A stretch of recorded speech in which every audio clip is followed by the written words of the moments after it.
You've seen the commercials, the gold-plated buffets, the endless water slides, and the promise of an all-inclusive paradise. But behind the glossy marketing of the cruise industry and the gate-kept world of private yachting lies a reality they really don't want you to know. One is a floating city that dictates every second of your day. The other is a million-dollar escape that might actually be cheaper than you think. Today, we're stripping back the teak and the steel.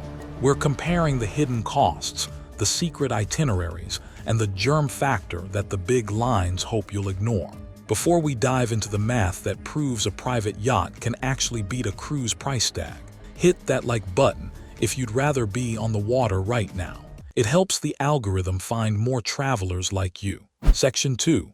The freedom paradox and the herd mentality. The first truth is what I call the freedom paradox. Cruise lines sell you the idea of the open ocean, but in reality, a cruise is a luxury prison with very strict rules. You don't choose where you go. A logistics manager in a corporate office in Miami or London does. These ships are so massive that they are limited to specific deepwater ports. This means you are constantly surrounded by thousands of other people who are all being funneled into the same 3 souvenir shops and the same crowded beaches. If the ship docks at 8 a.m. and the all-aboard whistle blows at 4 p.m., you are a slave to that clock. You can't stay late to watch a sunset at a local taverna in Mykonos. You can't decide to skip a port because you found a secluded bay you love. If you're not back by the whistle, the ship leaves, and your luggage is heading to the next country without you. It is the industrialization of fun. Private yachts, however, operate on a completely different philosophy. While 5,000 people are fighting for a spot at a tourist trap in Nassau, a yacht is anchored at a hidden quay in the Exumas that doesn't even have a pier. Because a yacht has a shallow draft, it can go where the big boys can't. On a yacht, the itinerary is a suggestion, not a law. If you wake up and decide the water is too beautiful to leave, you stay another day. If you hear about a local festival on a nearby island, you pull up the anchor and go. That is actual freedom, and it's something a cruise line can never give you, no matter how many balconies they build. Section 3. The all-inclusive lie. Now let's talk about the money, because this is where the deception really begins. The cruise industry loves the term all-inclusive. It makes you feel safe, like you've already paid for everything. But in reality, the base fare of a cruise is just a hook. It's a funnel designed to get you on the ship so they can upsell you at every turn. Once you're on board, you realize that the included food is the basic buffet, but if you want a quality steak or fresh sushi, you're paying a specialty dining fee of $50 or more. Want Wi-Fi to check your emails? That's $20 a day. Want a soda or a bottle of water? That's another charge. Even the private shore excursions are a racket. They charge you $200 for a bus tour with 40 other strangers to a location you could have reached for $10 in a local taxi. By the end of a 7-day trip, that $1,500 ticket has easily ballooned into $3,000 or $4,000. Now let's look at the yacht math. Yes, the sticker price of a yacht charter looks terrifying at first. You might see a price of $20,000 for a week, but here is the secret. That price is for the entire vessel. If you split that between 4 couples or a group of 8 friends, you are looking at $2,500 per person. For that price, you aren't getting a tiny cabin with a porthole. You are getting a master suite, a private chef who cooks exactly what you like, and a 1-to-1 crew ratio. On a yacht, every excursion is included because the boat is the excursion. You have jet skis, paddle boards, and snorkeling gear right on the deck, ready whenever you want them.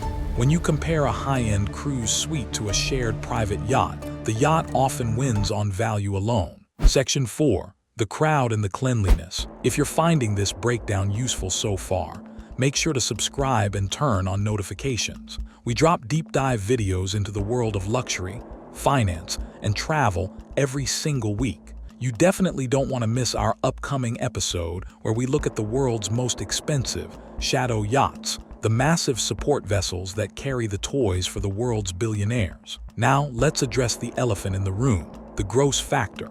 The truth the cruise industry doesn't want you to know often involves a microscope. When you put 5,000 strangers from all over the world into a closed environment, sharing the same elevators, the same buffet tongs, and the same air filtration systems, you are creating a massive Petri dish. We've all seen the headlines about norovirus outbreaks or respiratory illnesses spreading through ships like wildfire. Despite their best efforts at cleaning, the sheer scale of the population makes it impossible to eliminate the risk. On a private yacht, you control the guest list. You are traveling with your family or your closest friends. The crew's only job is your safety, your comfort, and the immaculate maintenance of the vessel. Everything is clean to a professional standard, and the air you breathe is the fresh ocean breeze, not the recirculated air of 1,000 cabins. It is the difference between taking a public bus through a crowded city or being driven in a private, sanitized limousine. Which one would you trust your health and your relaxation with? Section 5. Culinary excellence versus mass production. We also have to talk about the food. On a cruise ship, even in the high-end restaurants, the chefs are cooking for thousands of people. The food is prepared in massive batches, often using frozen ingredients that were loaded onto the ship weeks ago. It's a logistical miracle, but it is gourmet. You are eating what the system allows you to eat. On a yacht, you have a private chef whose only goal is to impress you. Before you even step foot on the boat, you fill out a preference sheet. If you want fresh lobster caught that morning by a local fisherman, the chef makes it happen. If you have a specific dietary need or a craving for a childhood dish, it's on your table. You aren't standing in line for an omelet station. You are sitting on a teak deck, watching the sunrise, while someone brings you a meal that was designed specifically for your palate. This level of personalization is the ultimate luxury, and it's something a cruise ship can never scale up to provide. Section 6. The environmental elephant. Finally, there is the impact on the world around us. A single large cruise ship can emit as much particulate matter as 1 million cars every single day. They burn some of the lowest quality fuel on the planet, and while they are trying to move toward green, liquefied natural gas, many experts argue it's just marketing smoke and mirrors. These ships also put an immense strain on local ecosystems, dumping thousands of people into small island communities that don't have the infrastructure to handle them. Yachts aren't perfect, but the private sector is moving towards sustainability at a much faster rate.